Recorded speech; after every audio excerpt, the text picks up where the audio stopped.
उत्तर प्रदेश के पूर्व उप मुख्यमंत्री डॉक्टर दिनेश शर्मा ने प्रधानमंत्री नरेंद्र मोदी के शासनकाल के 9 साल पूरे होने के उपलक्ष्य में जनपद कौशाम्बी में उमड़े हजारों के समूहों को संबोधित किया। इसके साथ ही उन्होंने कार्यक्रम में कहा कि प्रधानमंत्री मोदी को हटाने का विपक्षी दलों का सपना कभी पूरा नहीं होने वाला है, क्योंकि पीएम के साथ देश की जनता खड़ी हुई है।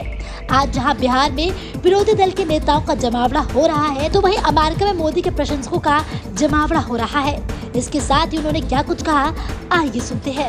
आज अभी मैं सुबह लखनऊ से चला तो टेलीविजन पर दिखाई पड़ रहा था कि अमेरिका के राष्ट्रपति मोदी जी को डिनर दे रहे हैं और डिनर देने के लिए वो बिल्कुल तत्पर होकर दौड़ रहे हैं, चल रहे हैं आगे आगे, क्या खिलाते क्या खिलाते। तो मुझे याद आ रहा था कि मनमोहन सिंह जी प्रधानमंत्री थे और 3 दिन तक का वो प्रतीक्षा करते रहे और अमेरिका का राष्ट्रपति उस समय का उसे नहीं मिला, वो चले आए। और गुजरात प्रदेश के मुख्यमंत्री थे नरेंद्र भाई मोदी, उनको अमेरिका वीजा न दे इसके लिए वो दौड़ रहा था। मोदी जी को वीजा न मिले इसके लिए दौड़ रहा था अमेरिका, और मोदी जी को वीजा मिल जाए इसलिए दौड़ रहा अमेरिका। पहले वीजा नहीं, अब वीजा के लिए खा ले किसी तरीके से अमेरिका का राष्ट्रपति हाथ फैलाकर दौड़ रहा है। क्यों? क्योंकि दुनिया के नेतृत्वकर्ता के रूप में नरेंद्र मोदी जी उभरे हैं। अब नरेंद्र मोदी जी वो नहीं है जब पाकिस्तान से बोली और हिंदुस्तान के प्रधानमंत्री की बोली कि कबूतर सफेद सा कबूतर उड़ रहा है। पाकिस्तान से बोली और हिंदुस्तान से कबूतर, पाकिस्तान से गोला और इंदिरा जी का कबूतर, पाकिस्तान से बम नरसिम्हा राव का कबूतर, और उधर से पता चला आतंकी जहां पर घुसपैठ राजीव जी का शांति का सफेद रंग का झंडा उनको पहुंचाता था। अब की भी यही हुआ, मोदी जी के पास मोदी जी ने पहले तो गले लगाया और जब नहीं माना तो उन्होंने कहा कि नहीं, अगर पाकिस्तान से गोली तो हिंदुस्तान से गोला, और पाकिस्तान से गोला तो हिंदुस्तान से बम, और अगर पाकिस्तान से बम तो नहीं किसी से कम हम घर में घुसकर मारेंगे और पाकिस्तान के घर में घुसकर विमान से अटैक करके और वहां पर आतंकियों को मारकर चले आए। यानी भारत बदल गया।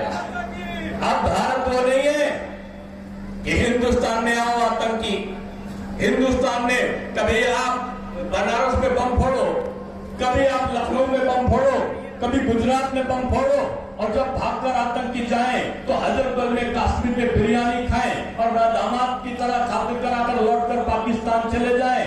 अब नहीं, अब तो 72 हुरों के पास जाते हैं।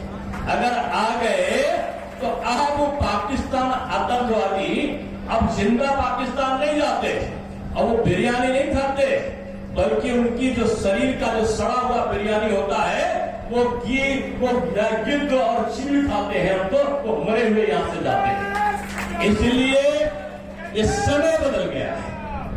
हिंदुस्तान में हिंदू और मुसलमान, सिख और ईसाई मिलकर रहे, ये मोदी जी की इच्छा है। और यही काम करने के लिए उन्होंने पूरे प्रदेश में नहीं, पूरे देश में एक शुद्धता का पाठ उन्होंने एक जाल बचाया और पूरा देश एक होकर चल सके, इसके लिए उन्होंने प्रयत्न किया है। जब मोदी जी प्रधानमंत्री बने तो लोगों के बैंक में खाते नहीं थे, 85% लोगों के खाते नहीं थे। उनके खाते बगैर पैसे के लोग खुलवाने लगे तो लोगों ने कहा ये कर क्या रहे हैं। बाद में जो हम लोग उप मुख्यमंत्री बने थे, माननीय योगी जी मुख्यमंत्री बने, और जब मुख्यमंत्री बनने के बाद जिनके जनधन खाते गरीबों के थे, उनमें तो पहली बार पहली कैबिनेट की बैठक में उन्होंने 1 लाख रुपए तक के किसानों के ऋण माफ किए, तो उसका पैसा सीधे उनके खातों में पहुंच गया। ये अभूतपूर्व कार्य मोदी जी ने पहले सुन के शुरुआत में उन्होंने किया। और आप जानते हो, मैं यहां पर आया था बहुत पहले, तो मैं समझता हूं कि शायद तो 1996 में रहा होगा, और उस समय ये प्रयागराज इलाहाबाद हुआ करता था और कौशाम्बी इलाहाबाद का अंग हुआ करता था। मंझनपुर में आया था और मैंने आकर यहाँ पर विभिन्न प्रकार के जो कार्यक्रम होते हैं उनमें मैंने भाग लेने की कोशिश की थी। यहाँ पर सड़क में गड्ढा की गड्ढे में सड़क पता ही नहीं चलता था। मैं कार से जा रहा था, शाम हो गई थी। सड़क के किनारे हाथों में लोटा लिए तमाम बहनें माताएं खड़ी थी। 5-6 बजे का समय रहा होगा, सूरज डूबने वाला था। मैंने लोगों से कहा कोई मेला है क्या? मेरे साथ वाले कहा डॉक्टर साहब आप जानते नहीं हो, ये भले तीर्थराज प्रयाग रहा हो, लेकिन यहाँ की बहनों को अपना सम्मान बचाने के लिए सूरज देवता के डूबने का इंतजार करना पड़ता है। और वो जब सूरज देवता डूब जाए तो लघु शंका के लिए तब वो अपना सम्मान बचा पाती है, इसलिए वो हाथ में लोटा लिए खड़ी। इतनी छोटी सी बात को किसी ने क्यों नहीं जाना? क्योंकि इस देश में लोगों ने वोट की राजनीति की, लोगों ने यहाँ के लोगों की परेशानी को नहीं जाना। और मोदी जी आए तो उन्होंने कहा कि हम शौचालय का निर्माण करेंगे, तो लोग हंसने लगे। घर घर शौचालय का निर्माण यहां से प्रारंभ हुआ। करोड़ों की संख्या में शौचालय का निर्माण। माताएं धुएं से परेशान ना हो, घरों में मुफ्त का सिलेंडर, कच्चे घरों की जगह पक्का मिले, पक्के मकान प्रधानमंत्री आवास को दे जाने का उपक्रम, किसान छोटी छोटी खर्चे को पूरा कर सके, इसके लिए 6,000 रुपए की किसान निधि, सम्मान निधि, और इसके अलावा कितनी चीजें, नीम कोटेड यूरिया मिल जाए, खाद मिल जाए, बच्चे जो किसान के पढ़ नहीं पाते उनके पढ़ने का साधन हो। और मुझे आज याद आता है कि पढ़ाई के नाम पर जब मैं 96 में आया था, लोगों ने मैंने पूछा था एक कौशाम्बी प्रसिद्ध गाय के लिए, ये बात सही, माता शीतला का स्थान है, ये हमारे आराध्य स्थान है, जैन मुनियों की श्रद्धा का केंद्र है ये। यहां पर नदियों के समागम की जो स्थिति थोड़ी दूर है, केवल कुंभ लगता है तो इसको भी पास में ही लगता है।